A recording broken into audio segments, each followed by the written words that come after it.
Genesis 26, verse 1. Isaac and Abimelech.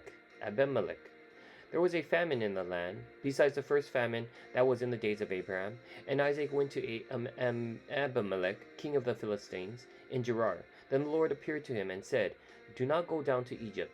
Live in the land of which I shall tell you. Dwell in this land, and I will be with you and bless you. For to you and your descendants I give all these lands, and I will perform the oath which I swore to Abraham your father. And I will make your descendants multiply as the stars of heaven.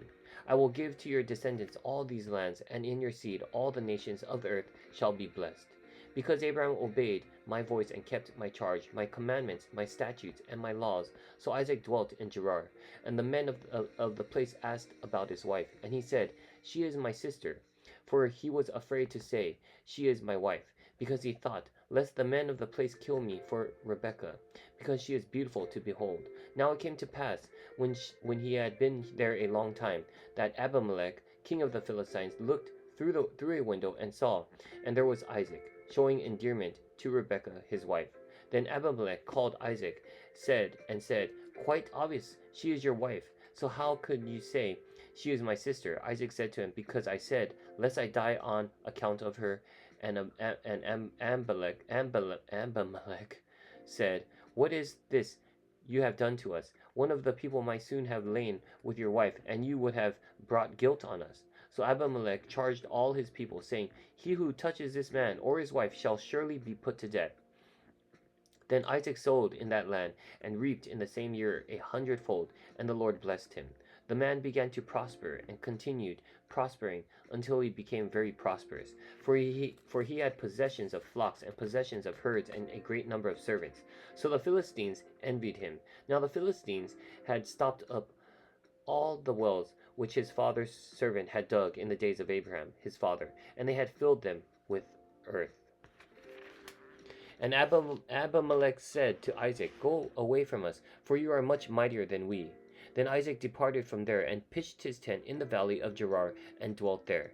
And Isaac dug again the wells of water which they had dug in the days of Abraham his father, for the Philistines had stopped them up after the death of Abraham. He called them by the names which his father had called them. Also Isaac's servants dug in the valley, and found a well of running water there. But the herdsmen of Gerar quarreled with Isaac's herdsmen, saying, The water is ours. So he called the name of the well Esek, because they quarreled with him. Then they dug another well, and they quarreled over that one also. So he called its name Sitnah.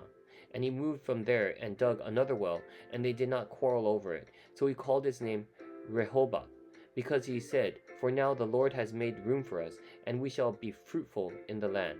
Then he went up from there to Beersheba, and the Lord appeared to him the same night, and said, I am the God of your father Abraham. Do not fear, for I am with you. I will bless you and multiply your descendants for my servant Abraham's sake.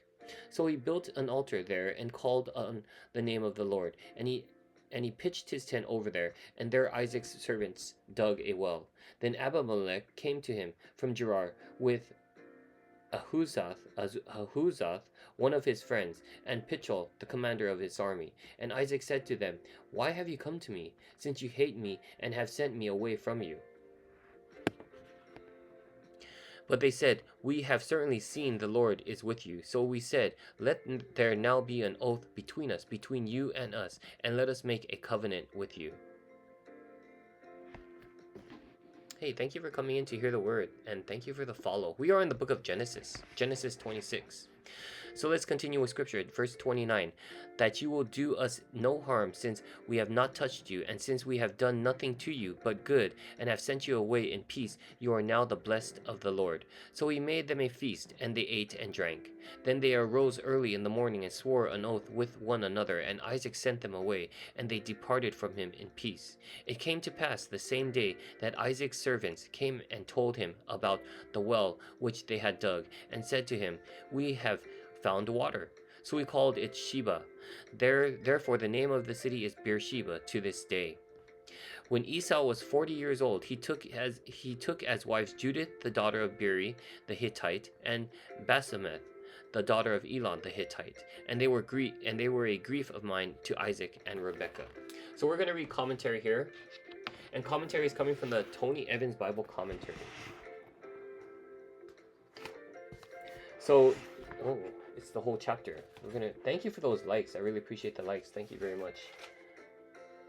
Yeah, it's the entire chapter of Genesis 26. We're gonna read commentary.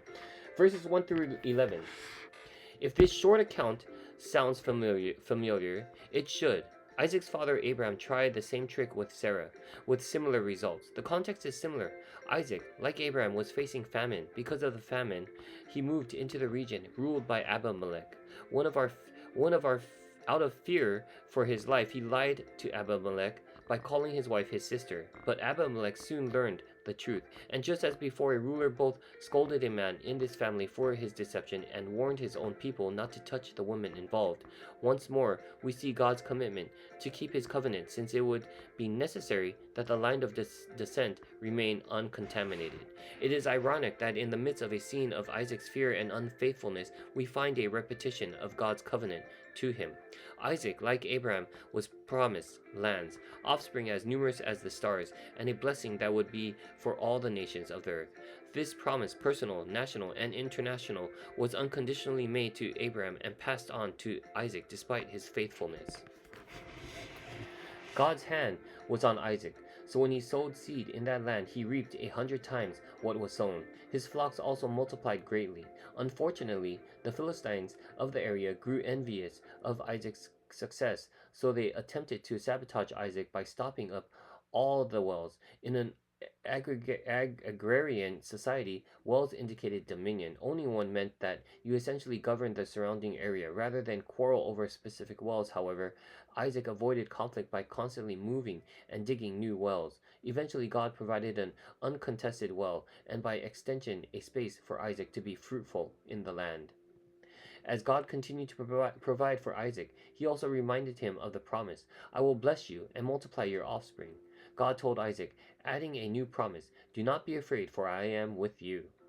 God knew fear was a problem for Isaac. So while he confirmed his promise, he also confirmed his presence. In response, Isaac did what we all should do, demonstrating faith by fresh worship. He called on the name of the Lord. Abimelech recognized that God was with Isaac, so he sought to make a treaty with him. This is a partial fulfillment of the promise to Abraham and Isaac that the Gentiles would share in the blessing of God's people. Abimelech even referred to God as the Lord. Using God's covenant name, he had grown in his understanding of God through his association with Isaac. Just as people today are meant to grow closer to God because of the witness of his people. Meanwhile, even though God had been blessing Isaac, Esau was making life bitter for Isaac and Rebekah by marrying two Hittite women. Rebellion against his parents' wishes further illustrates why Esau was not fit to carry on the covenant. Rather than allowing his father to help him choose an acceptable spouse, he followed his own impulses and took not just one wife, but two from the idolatrous nations around him. And that concludes Genesis 26. Stay tuned for Genesis 27.